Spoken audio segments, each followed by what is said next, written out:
Welcome to My Weekly Mixtape, a podcast that takes the classic mixtape approach to building a modern playlist. I'm your host, Brian Colburn. Joining me once again as guest curator is my former Tunestiles Podcast co-host, Mr. Jay Sweet. Jay, welcome back, man. Hello, sir. We're doing this again, aren't we? Unfortunately, we are back. Apologies to everybody. Indeed. But tonight, we're going to be talking about a topic that, and I'm going to go out on a limb here. This is a topic you might know something about. Yeah. I think this is the most relatable topic that I think you've done on this show. Because everybody works. Of course. And, this is it's kind of poetic because it was through work that you and I met in radio. Yep. So what better way to put together a work week anthems playlist than with somebody you used to spend your work weeks with? Yes, sometimes 10, 12, 14, 92 hours a day. I vividly remember the nights that we had to work overnight when they turned the clocks back. And that was the worst shift that you could land because at 3 a.m. you had to do that hour a second time. Oh.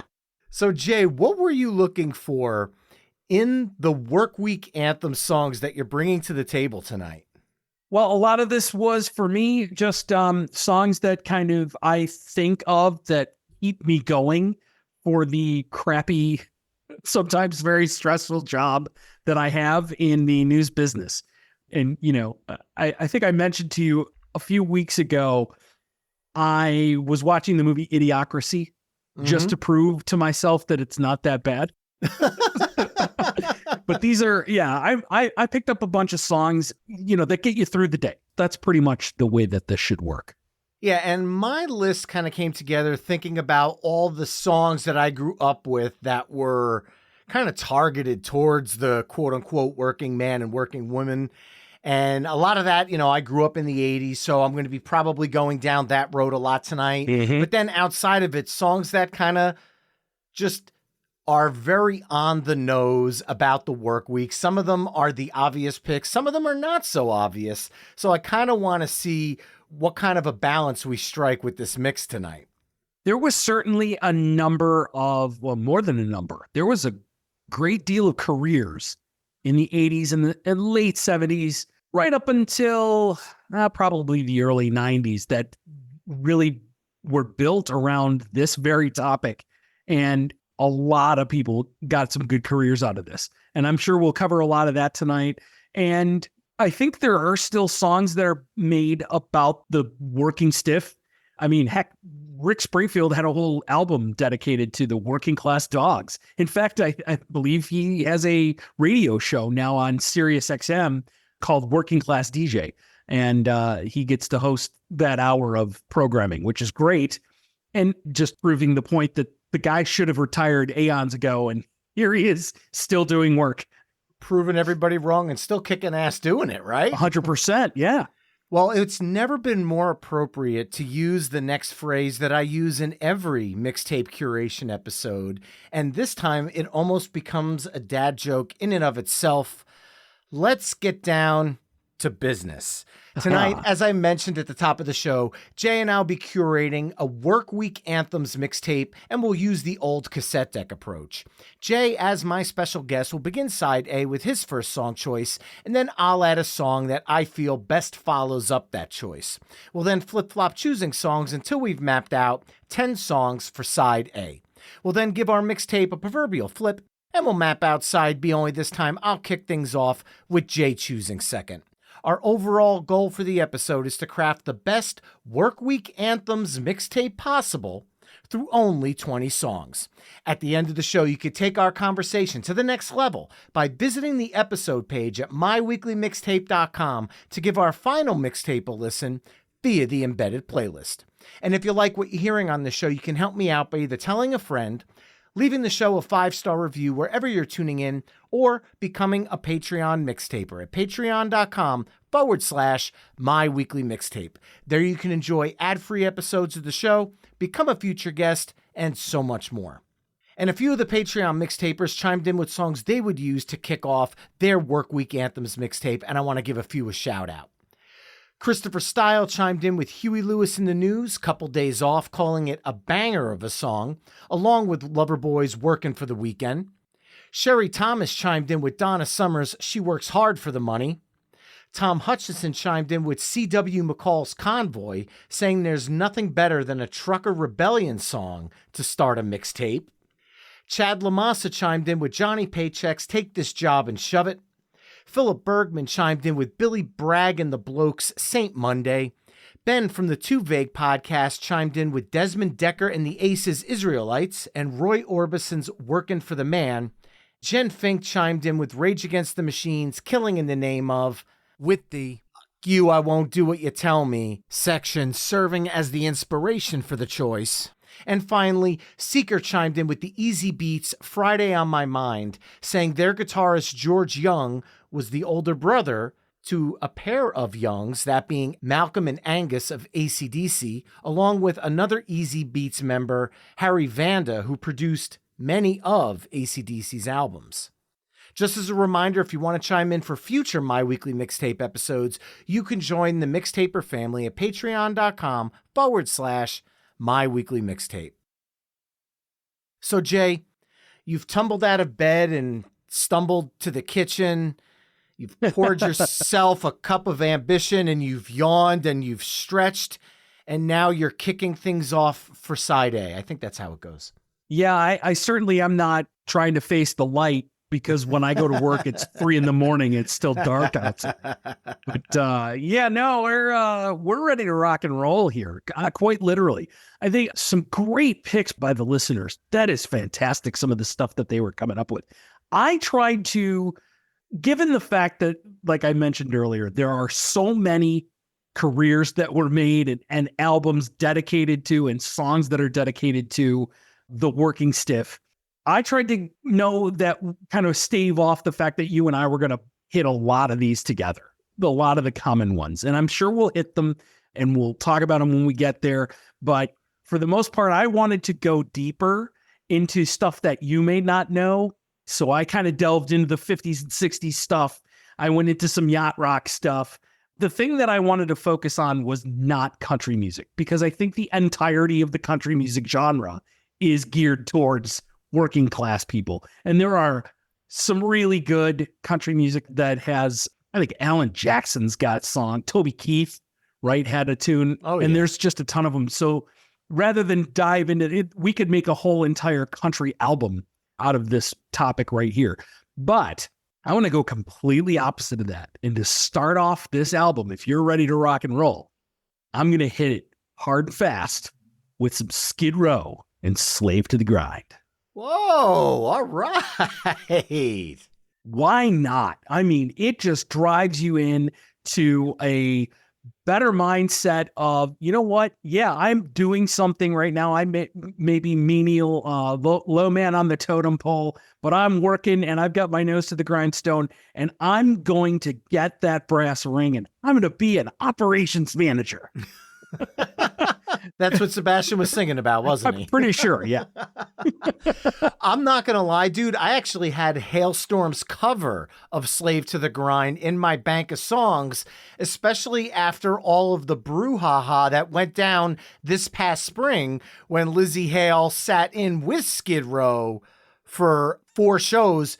Holy Jesus, did she sound amazing with them. Lizzie Hale is probably one of the best taps to replace the powerhouse that is Sebastian Bach.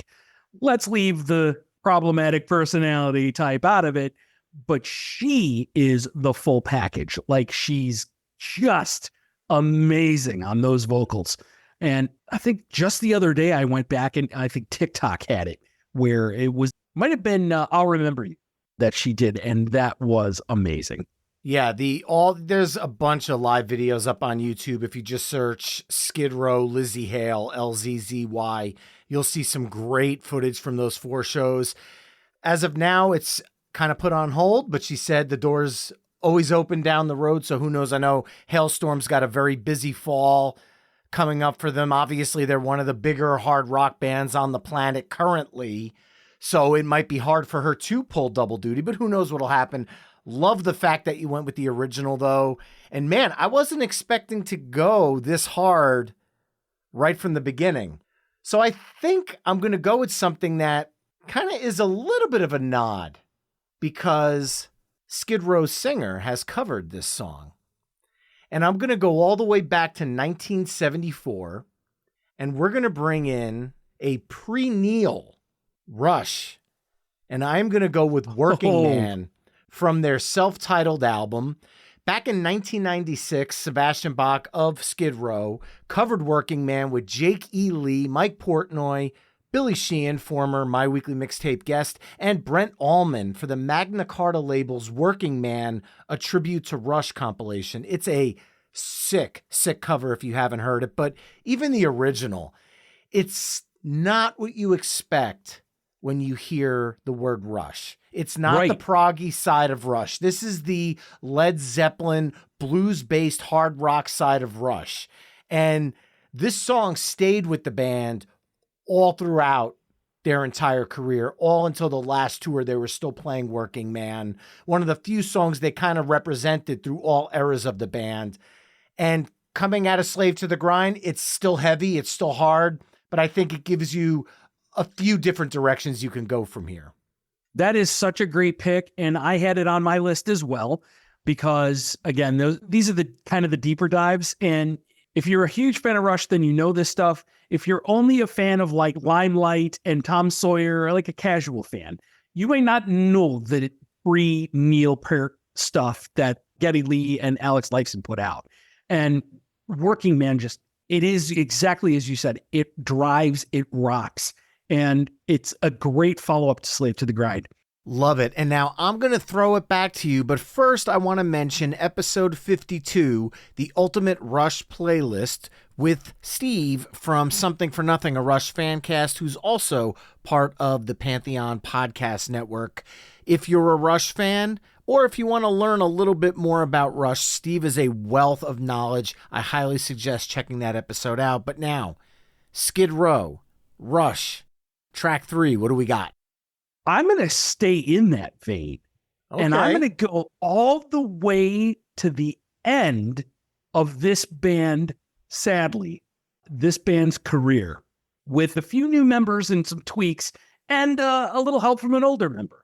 Let's go to 2012's A Different Kind of Truth. Wow. Van Halen with Beats Workin'. Wow. Wolfgang on the bass, Little Wolfie. And David Lee Roth comes back in on the lead vocals. First of all, what a great album. I would think a very underrated album. And sadly, again, we lost Eddie way too soon. And, having deprived the world of more of that genius. Side story, went to Heart and Cheap Trick here in Chicago a few months ago. And Nancy came out. The rest of the band kind of took a 5. And Nancy came out with an acoustic guitar and did a tribute to Eddie Van Halen. Yep. Where she started off, for Edward. Oh my gosh. And every hair on my arms to right now talking about it stood up straight because it was so beautiful and so moving. It mixed 316 from For Unlawful Carnal Knowledge, Top of the World, and Jump. And it's got all those riffs in it. And it's so good. So I think that tying it all back in to make the point, Different Kind of Truth was an amazing album. That was a great cap to their career. This is the final song on the final Van Halen album. Is this Deep Dive J we're looking at tonight? Because this is a really deep pick. I love the fact that you went with this because at the end of the day, this is kind of Van Halen's exclamation point at the end of their career. I'll say this album was a lot better than Van Halen 3 for me. I love the fact that they went back into the vault. Wolfgang went back and discovered some of the old Van Halen songs that tried to re-inject that energy into Van Halen, similar to the way Rick Rubin did with Metallica and Black Sabbath, that he tried to get them to tap into the early days to kind of put out this album that he was working on with them. I like that Wolf did that. And this song was originally called Put Out the Lights, but David Lee Roth came in and rewrote the lyrics, and it was re-recorded for this album as Beats Workin'. Mm-hmm. And It's your typical David Lee Roth swagger, and I'm very surprised, but we're staying in this rock vein here. So I'll see your end of the era catalog, and I'll hit you with a middle of the catalog cut. I'm going to go back to 1981, and this was put out as a single. And fans of Vanilla Ice will know this one, because I'm going to go with Queen and David Bowie and Under Pressure. Well, not about work in the literal sense, Monday to Friday, 9 to 5, sitting at your desk, stumble out of bed, you know what I'm talking about. These lyrics, John Deacon has said, deal with how pressure can destroy lives, but love can be the answer. So it's not a literal thing. Plus, coming out of Van Halen, Rush, and Skid Row, I need to kind of ease us out of the heavy and not do a hard pivot. And I think this does just that. Don't sell yourself short on that point, though, because there are themes in Under Pressure that everyone, it kind of points to the deeper meaning of it is everybody's caught up in this rat race. We're all trying to outdo each other, that we're ignoring each other on the streets and forgetting about the love for our fellow man, which I think is a huge theme. And it really does tie into, sure, the superficial surface version of, yeah, I'm under all this pressure. I've got all these deadlines, but you've got that underneath it all. You still got that, this is the daily grind that is taking us away from what really matters. And that's caring for our fellow man. Hippie J for a minute.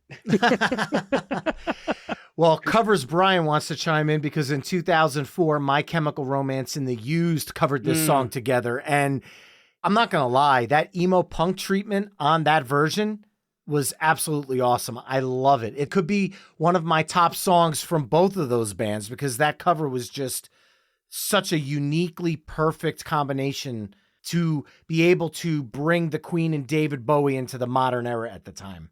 Oh, absolutely love MCR. The Used is great. And I think that cover was a great homage. All right. Well, we are now up to track 5, Jay. Where do we go from here? Well, we seem to be kind of backing off of the drive a little bit. But you know what? Let's take a little bit of a slower tack and a little bit of a pivot. We'll go with one of my favorite artists of all time. And we're going to go down the road, if you will, to Van Morrison's All Work and No Play. What a great blues riff, a terrific message. And of course, the repeating refrain of all work, no play makes Jack a dull chap. And that theme will be viewed, 1980, The Shining? Yes. Where Jack Nicholson goes to the retreat house and he's going crazy and he's typing over and over on the keyboard. All work, no play makes Jack a dull boy. Mm-hmm. So listen to some Van Morrison and don't become Jack Nicholson. Good advice from Jay Sweet. Right. Man, you are doing deep dive, Jay, tonight. I'm kind of digging this. That whole album, Down the Road, has a very 50s, 60s kind of soul R&B vibe to it. And he's done that throughout the years where he's gone back and kind of done these throwback, even as his most recent album, at least as of us recording. That was Accentuate the Positive, which was basically a bunch of rock and roll, R&B, and country cover songs that he did. But I say that with an asterisk because he put out 3 albums in 2023, 1 album in 2022, 1 album in 2021. Like, he has been busy lately. But that said, this is a great pick. I always laughed at the lyric, I'm just a wild and crazy guy, because when he sings it, I know he's singing it for the lyrics, but I just can't not picture Steve Martin and Dan Aykroyd with their fingers up in the air. 2 wild and crazy guys. Like, yeah, I know, but that's where my mind goes. It's great. I love it. All right, where are you going from here? Man, coming out of that, I think I'm going to go with one that is an obvious pick, but maybe not for everybody. I grew up listening to the Z Morning Zoo, New York City radio with Scott Shannon. And for those in the New Jersey, New York area, you probably remember Mr. Leonard's Lime Green Pinto. And every Friday morning, they would do the 9 a.m. whistle, meaning the weekend's almost here. And that 9 a.m. whistle always kicked off with 1983's monster hit from Todd Rundgren, Bang on the Drum All Day, from 1983's the ever-popular Tortured Artist Effect. For me, this was every Friday morning of my childhood. Because, fun story, I used to have a 120-minute cassette because I loved the Z Morning Zoo growing up. I used to get the records every year with all the comedy bits broken out on vinyl. I used to love that. So what I would do is I'd have the radio on with play and record and pause all set up in case a parody or a comedy bit was coming on, I could record it. And then what I would do is I would grab this 120-minute tape because each side was an hour. When I left for school, I would pop it in and hit record. And always at the end of the side, I would always get the 9 a.m. Friday morning play of Todd Rundgren's Bang on the Drum All Day. So that is a very specific memory for me, but the song is very much about it. But there was simply no way I was getting through this episode without talking about this one. No, 100%. I just actually went back through Todd Rundgren's catalog, and Bang on the Drum was my first exposure to Todd Rundgren. And even though I think my mom was big Carole King fan, and you have I Saw the Light and Hello, It's Me, which were very Carole King inspired kind of songs. And when I heard Bang the Drum, and what's the lyric about? I went to the shed and I banged the drum so hard like it was the boss's head. And I thought to myself, what a terrible existence. Like, who wants to live that kind of a life where you want to beat on your boss's head? Don't you want a good boss? And then I, became old enough to work and realized, oh no, they're all like that. And now I am like that. So I know a bunch of my guys and gals downstairs want to bang on my head a couple of times. But what a fantastic song. And it's poppy, and it's not like anything else you get from Rundgren. But that being said, that's patently Rundgren, because every album is different. He has beats in his career. Including 2005 when he joined up with Elliot Easton and Greg Hawkes and they formed the New Cars. Oh, that's and went on right. And he was singing all the leads. That was a great little run. I'm so sad I never got to see it. And I'm kind of hoping, because Todd and Greg and Elliot are still alive, that maybe they'll do kind of a tribute to Rick and Benjamin and do another New Cars run.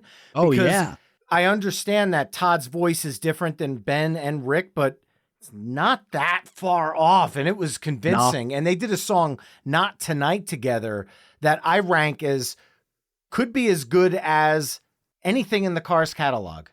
Oh, that's awesome. Yeah. Well, here's hoping. Maybe they'll pull together a couple of summers or something, or they'll show up in these one-offs, kind of things. That'd be at PNC Bank Arts Center in a heartbeat. I'd go see that. Take my money.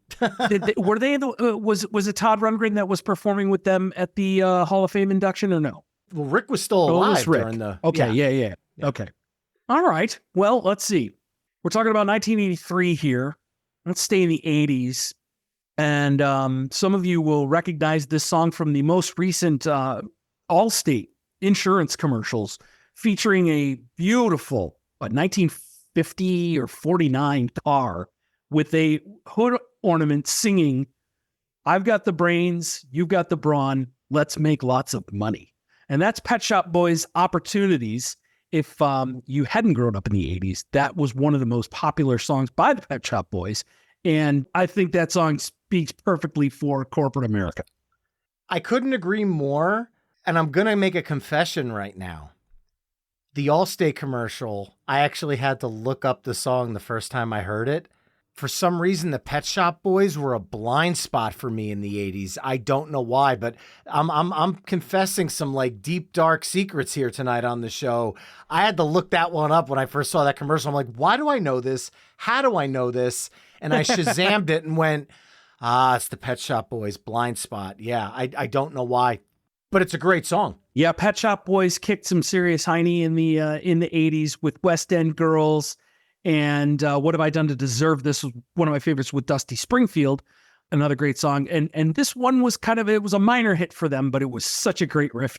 So you're going, 85, 86 for that I believe song? That's correct. Yes. Okay, well, I was in 83 for Todd Rundgren, so I'm going to go back to 83. I'm going to kind of pull this tug of war we're doing here. And I'm going to go with a song that, again, is probably on the nose, but when you think about female singers, This is one that I think deservedly could be one of the biggest, I will say one of the, if not the biggest voice of the disco era and then into the 80s as well. And I'm going to go with Donna Summer. Now, It's not my favorite song by her. That would go to Hot Stuff or Bad Girls. I just love that whole album, actually. But you're not picking Bad Girls? No, I mean... That's a song about working.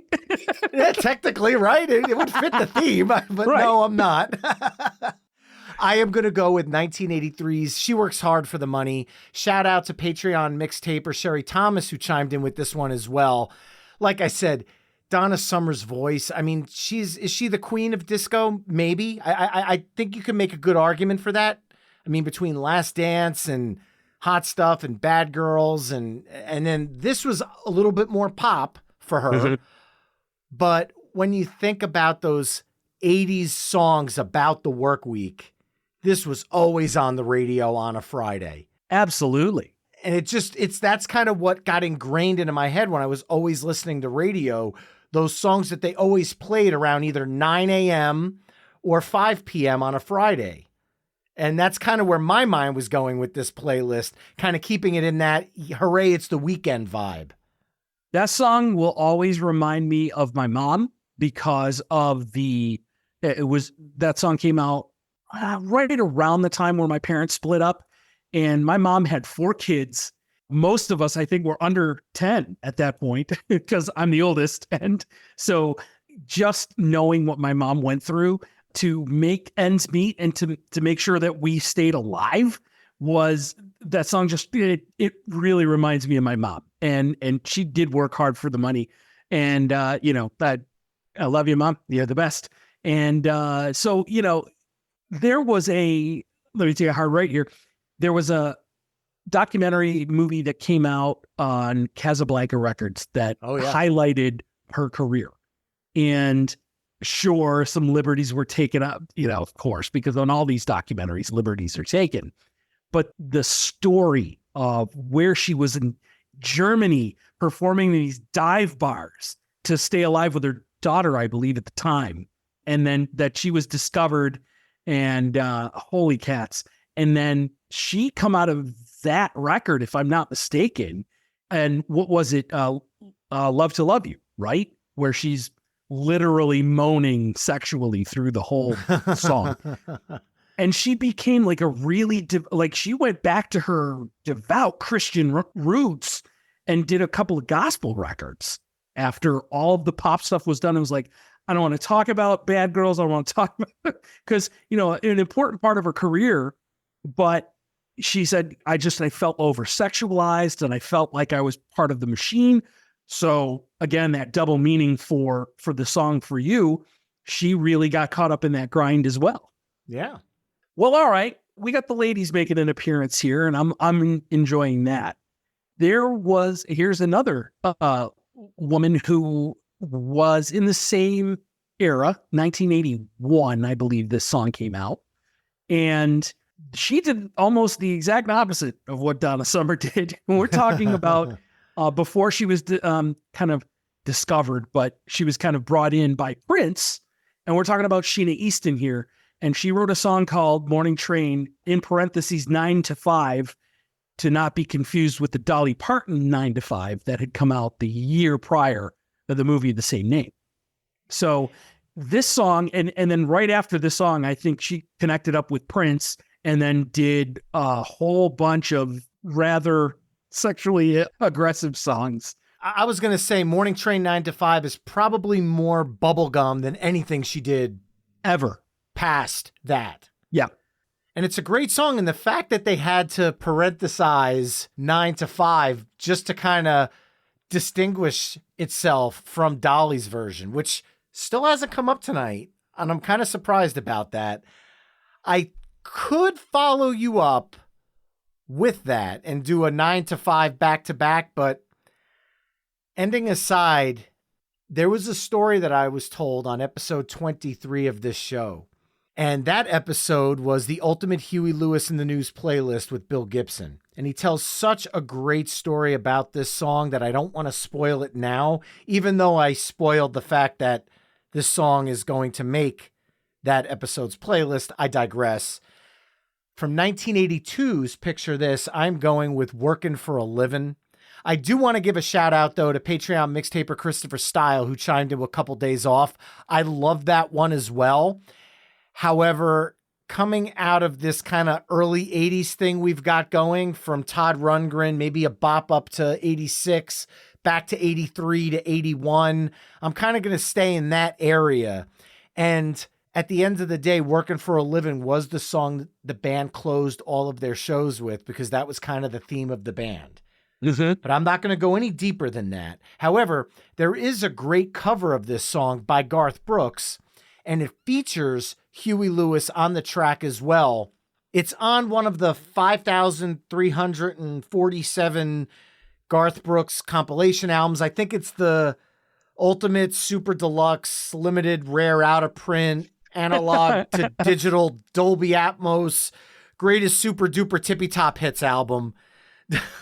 I mean, I love Garth Brooks, don't get me wrong. He has more compilations out between the books and when he re-releases the album box sets, and he adds extra tracks here and then he does other box sets.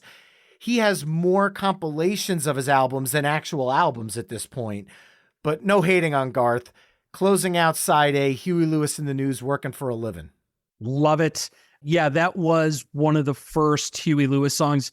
I think it for me, it was Do You Believe in Love, which was a cover, which I also learned from episode 23. And then Workin' for a Livin' and Couple Days Off, which is, again, that's another great song too. You talk about a working man's band. That's Huey Lewis in the News. And yes, it's on the 100%. nose, but they're so great. I love this group so much. And I'm so glad that other mixtapers chimed in with it, because I was like, all right, awesome. Like, you know. You're justified. Yeah, definitely. So there we go, folks. Side A of our Ultimate Workweek Anthems playlist, which kicked off with Skid Row's Slave to the Grind, Rush's Working Man, Van Halen's Beats Workin', Queen with David Bowie's Under Pressure, Van Morrison's All Work and No Play, Todd Rundgren's Bang on the Drum All Day, Pet Shop Boys' Opportunities, Let's Make Lots of Money, Donna Summer's She Works Hard for the Money, Sheena Easton's Morning Train 9 to 5, and Huey Lewis in the News, Workin' for a Livin'. Head over to myweeklymixtape.com to hear all the songs we've discussed in this mix through the playlist embedded on the episode page. And now, Jay, I get to kick off side B of our Ultimate Workweek Anthems playlist. And I am going to just go for it and go with the song that I am sure everybody's been wondering why we haven't played it yet. It is the song that kicked off the 5 p.m. hour on Z100 every Friday. And I'm sure it still does. I live just outside of the New York radio territory that I can't actually get it. But I am sure Friday night at 5 o'clock, you are hearing the opening to Loverboy's Working for the Weekend from 1981's Get Lucky. One of Canada's finest from the 80s. And shockingly, this surprised me. It only hit number 29 on the Billboard US Hot 100. I just assumed it was a top 10 hit, given the popularity and its staying power and its longevity. But yeah, it's not even a top 20 hit for them. But I got to see them this summer for the first time when they opened for Sammy Hagar on the Best of All Worlds tour at PNC Bank Arts Center. And let me tell you, Mike Reno and the boys still bring it live. Now, While It's Over is always going to be my favorite Loverboy tune, but Working for the Weekend always puts a smile on my face. That's a song I cannot not think of Zoolander whenever I hear it. That scene in the mine is just the most hysterical thing. But you mentioned the longevity of this song and the roots that it has ensnared in the entire lexicon of pop culture, and the longevity that it's given it. They're deep. Those are some deep, deep roots. And it is absolutely just a great work song. I think that, so I grew up of course, in Syracuse, New York, which is just a little outside of New York City. 4.5 hours. But it's not just on the outer edges. On the outskirts. But our Y94 FM was the adult contemporary station. And at 5 o'clock, they did the 5 o'clock Friday thing. And I'm just still a good friend of mine, Rich Lauber, became the guy. He was my boss for a minute. He was the operations guy for the cluster at the before I left and before I met you.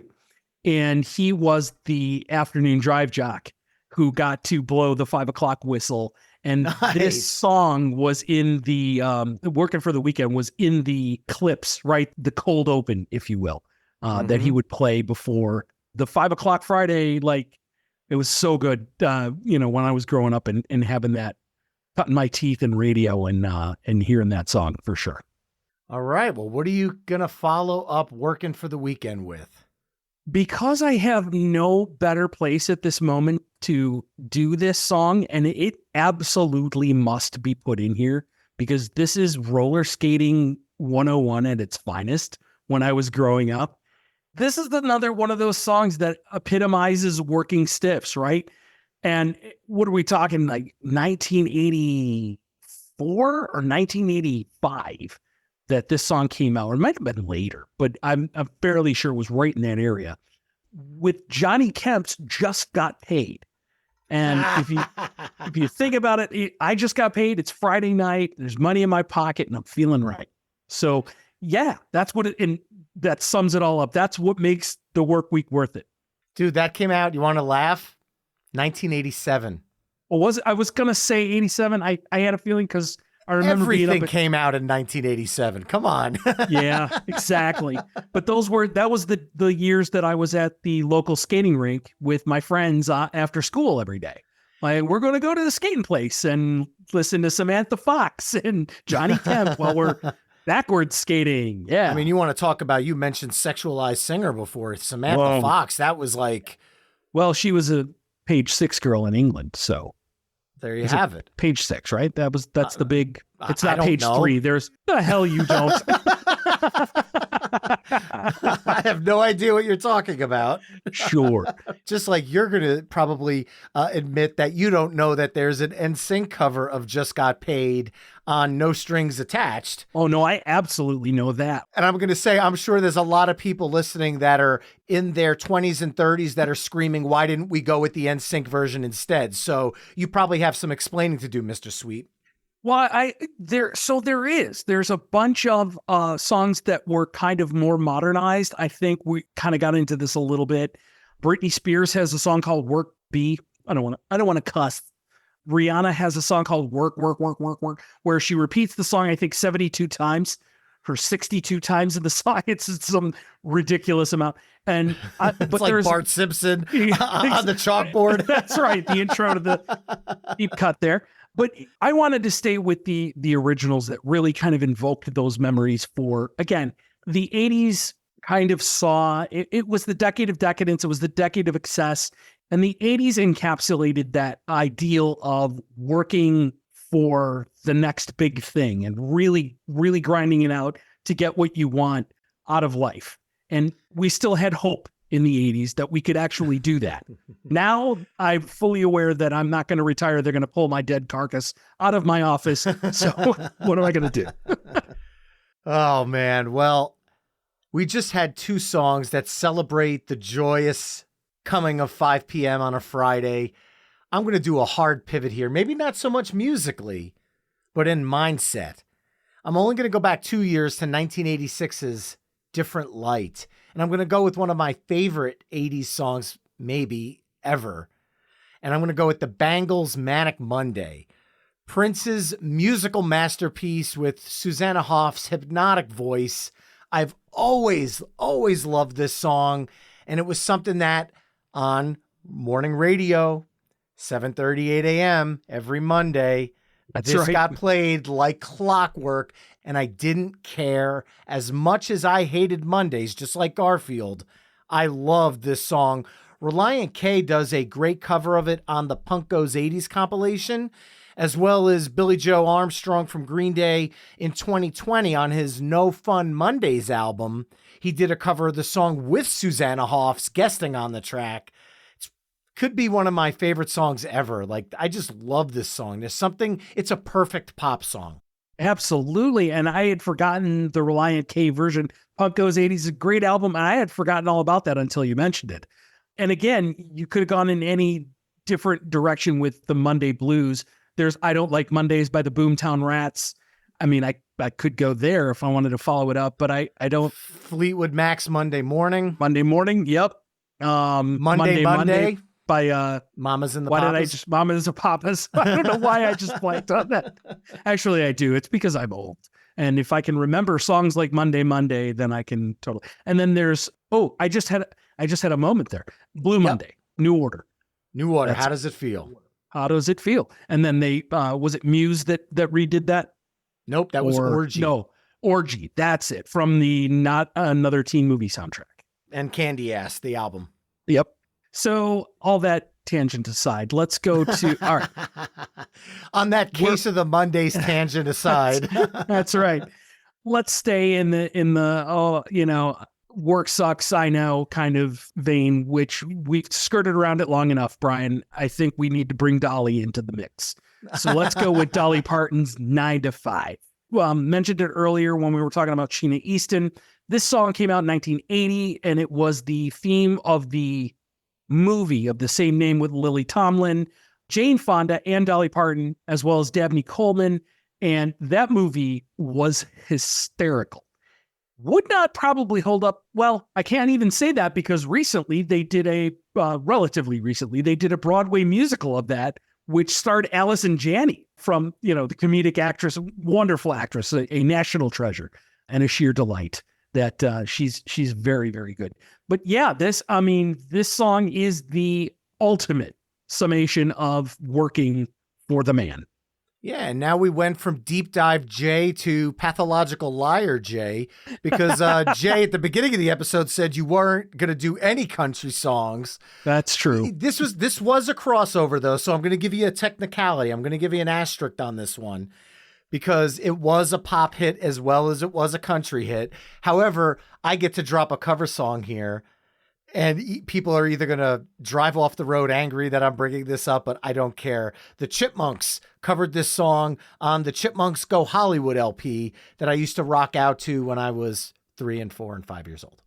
I don't think for the early 80s or the mid 80s, there wasn't a song that the Chipmunks didn't cover. No, there wasn't. And I loved every one of them. That translated to the movie, the CGI movie with Jason Lee, where they covered a lot of more modern songs too. So, and I'm not going to lie, I enjoyed the movies too. Every one of them, for sure.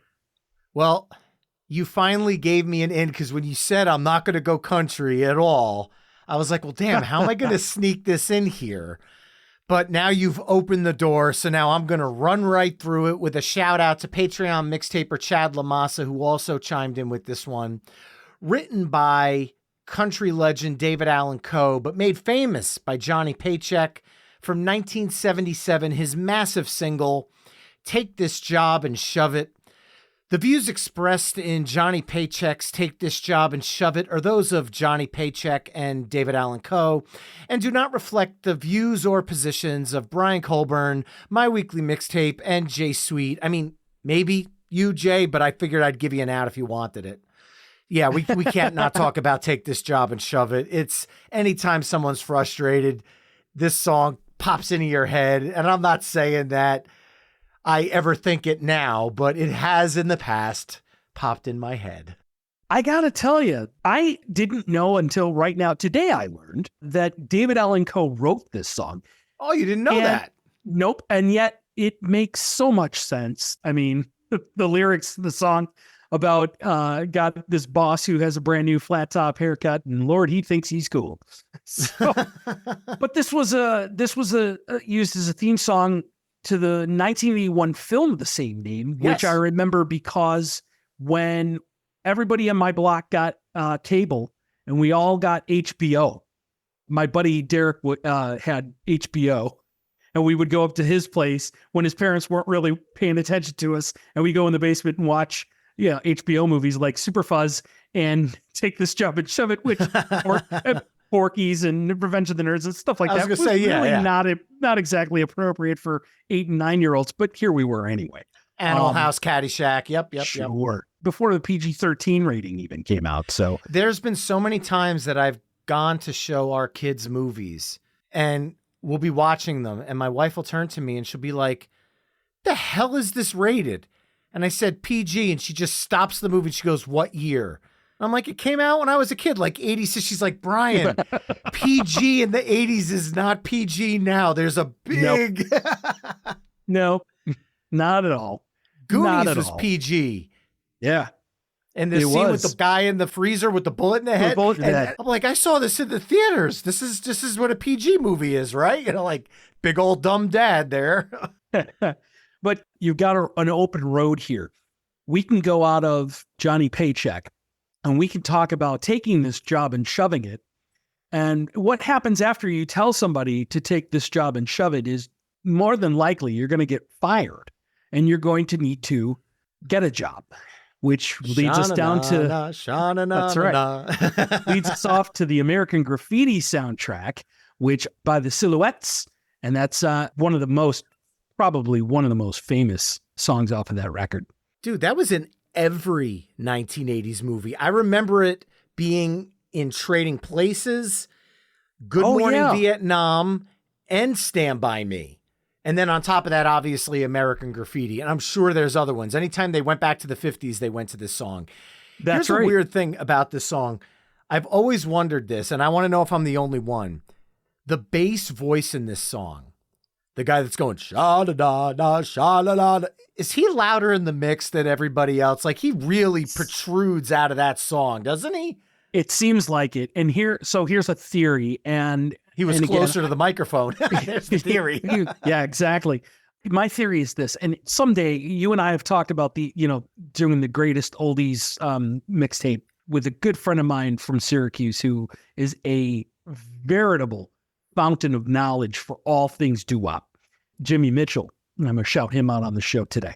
But he would probably be able to shed more light on this. But my theory, and as somebody who has been in a band and who has worked in a recording studio and has worked with audio for a very long time, is that when they made the transition from mono to stereo, they fiddled with stuff. Mm-hmm. So the more modern incarnations of the recordings that we hear are the stereo tracks instead of the original mono, because stereo didn't exist in the 1950s. A lot of this stuff was done in mono. Mm-hmm. So that's just a working theory. I could be completely wrong. Well, I want to ask Jay, how the hell did this not make our Golden Oldies and Doo-Wop mixtape back on episode 51? This seems like it would have been a shoo-in. We should put a pin in this one for volume 2 for sure. Absolutely. But we talked about it at the end of the show. There are so many great oldies songs that you can't possibly get them in.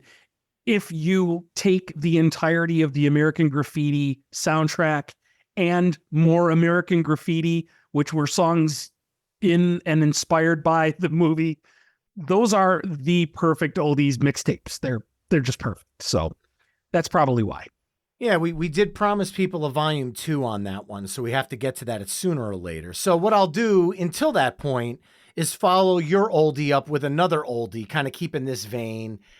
And you went with a song that was in a lot of movies, and I'll go with an oldie that was in one movie at that time.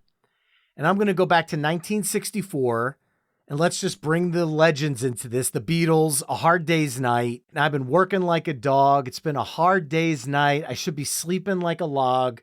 But when I get home to you, I find the things that you do will make me feel all right.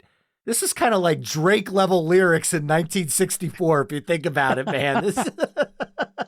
Were the Stones and the Beatles in the middle of a beef and they writing diss tracks to each other? Man, I'll say this. Billy Joel has an extremely fun live version on the Complete Hits collection, which was the 73 to 97 box set. If you like covers, Billy Joel's is awesome. Very cool. This, the Beatles had a couple of great songs that again pointed out the plight of the working man. We had Hard Day's Night, and then we had 8 Days a Week, which was another one of those songs that would have fit perfectly into the slot. And maybe Help. Oh, yeah. And then you could go back to the Rolling Stones with Mother's Little Helper. I don't know. Or if you said take this job and shove it, you could follow it up with It's All Over Now. That's right. Well, listen, I'm going to come out of A Hard Day's Night. Let's jam ourselves right back into the 70s.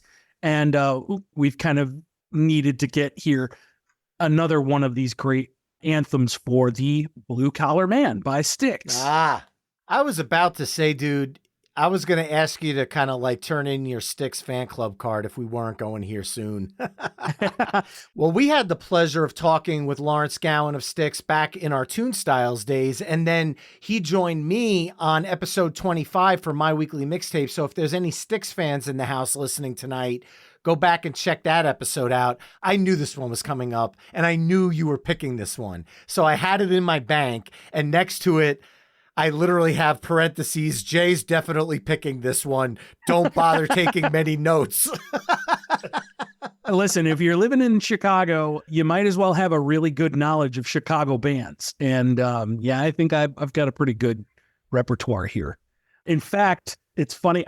If I'm not mistaken, Billy Corgan lives not too far away from my apartment, which is awesome.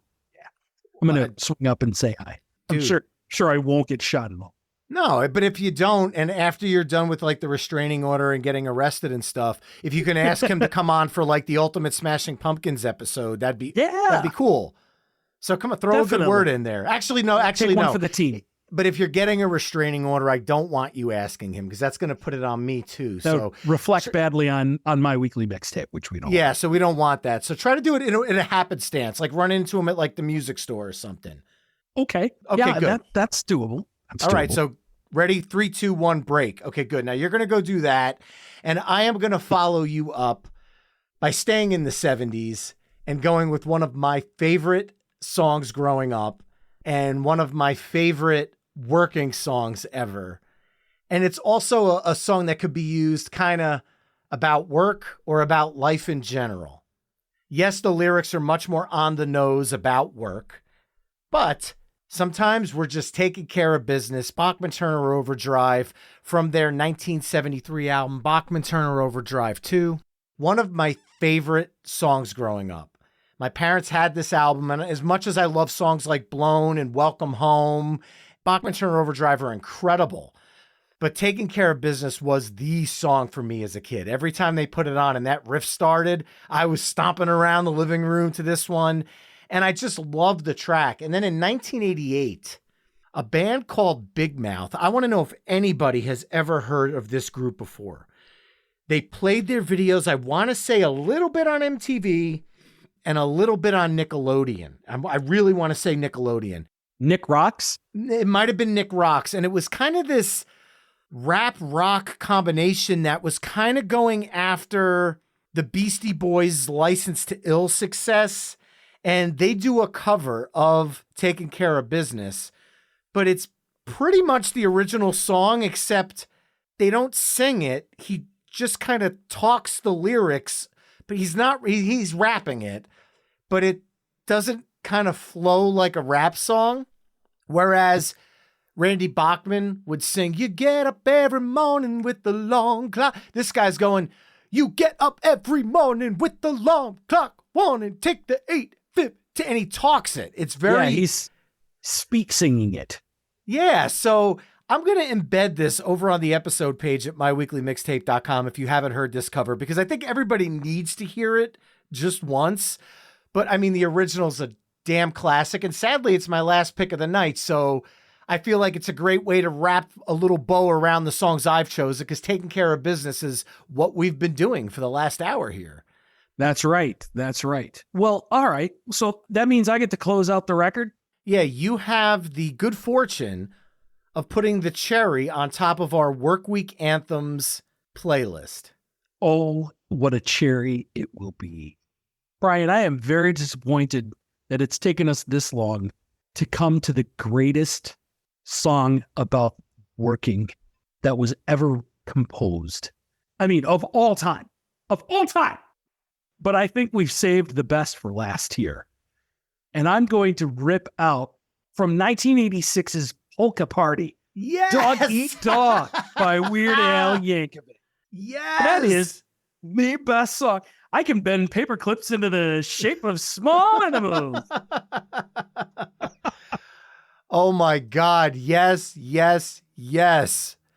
And I got my coffee mug with my name right on it in big bold letters, so everyone knows it's mine. And don't even touch it, cuz it doesn't belong to you. I'm watching you, so don't get funny. Oh my God, I love it. I love it. I'm kind of kicking myself right now.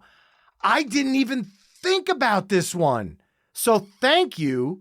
And I also certainly don't want to make the guy feel bad, but I got to give a shout out to Patreon mixtaper Philip Bergman. He chimed in with some great songs, but he joined me for the Ultimate Weird Al playlist on episode 56, and he didn't chime in with this one either. So bravo, dude. You're getting the slow golf clap, man. I love it. Thank you. And I'm sure Philip is thanking you as well right now, but we haven't mentioned board shorts. So board shorts. Well, there you go. There we go. It is, I mean, this is a Weird Al penned original in the style of, right? And it's in the style of the Talking Heads. It's kind of a direct riff off of Once in a Lifetime, where they're doing the, where's my liquid paper? It's so great. And, wait a minute. Is the Talking Heads now on the show? Does David Byrne show up? Oh, I love some David Byrne. I love me some David Byrne. Yeah, but you've got, you can maybe find yourself behind the wheel of a large automobile, and this was very much what Weird Al was going for when he did the style parody of Dog Eat Dog. Dude, let's be honest. Some of Weird Al's style parodies are better than what he's 100%. Parodying. Yes. Like, let's just be honest, and we talked about this on that Weird Al Yankovic episode. Dare to Be Stupid is a Devo song that Devo just didn't write. Oh yeah, is Mark Mothersbaugh even said I hate him for having written a better Devo song than I could. And Dog Eat Dog is a Talking Head song that David Byrne didn't write. I love That's it. Right. What a great way to close it out. I aim to please, sir. Well, there you have it, folks. Side B of our Ultimate Workweek Anthems playlist, which kicked off with Loverboys, Working for the Weekend, Johnny Kemp's Just Got Paid, the Bangles' Manic Monday, Dolly Parton's 9 to 5, Johnny Paycheck's Take This Job and Shove It, the Silhouettes' Get a Job, the Beatles' A Hard Day's Night, Styx' Blue Collar Man, Bachman Turner Overdrive's Taking Care of Business, and Weird Al Yankovic's Dog Eat Dog. Head over to myweeklymixtape.com to hear all the songs we've discussed in this mix through the playlist embedded on the episode page. Jay, as always, my friend, it is a pleasure having you on, and look forward to your next stint over here on My Weekly Mixtape. Always a blast, man. Thanks for having me, man. It wasn't work at all. And now I'm going to go to bed because I have to go to work in the morning. Well, you go do that, and I am going to remind the My Weekly Mixtape listeners that you can find My Weekly Mixtape on almost all the social media haunts at My Weekly Mixtape. You can also head to myweeklymixtape.com to check out the full catalog of My Weekly Mixtape episodes. And finally, if you like what you're hearing on the show, you can help me out by either telling a friend, leaving the show a 5-star review wherever you're tuning in, or becoming a Patreon mixtaper at patreon.com/My Weekly Mixtape. There you can enjoy ad-free episodes of the show, become a future guest, and so much more. That's all for this work week. Thanks again for listening, and until next time, enjoy the tunes.